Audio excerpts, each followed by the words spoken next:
మనము చదువుకున్న లేఖన భాగము మనకు 3 అనుభవాల గుండా మనం ప్రయాణం చేస్తూ వచ్చినాం. మొదటి అనుభవం ఏంటంటే పాతాళము అనుభవం గురించి, తర్వాత 2వ అనుభవము గోధి అనుభవము, 3వ అనుభవము ఆయాసం. అంటే ఈ యవ్వనంలో ఉన్న వారికి ఈ శారీరక అనుభవాలు ఉండకపోవచ్చు, కానీ మానసికమైన ఆయాసం, వికృతమైన ఆయాసం మాత్రం వాళ్ళకు కూడా ఉంటుంది.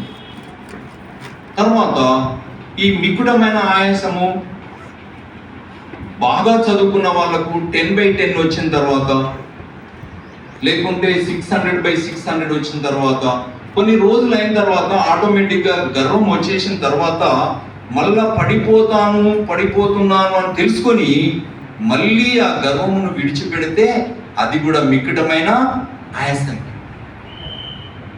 అంటే ఎప్పుడైతే నువ్వు పీక్ స్టేజ్ దాకా నీ స్కిల్స్ పెరుగుతాయో అప్పుడు భయంకరమైన అనుభవంలోకి వస్తాం. అందుకే 51వ కీర్తనలో దావీదు చెప్పినట్లు విరిగి నలిగిన మనస్సే ఇష్టం.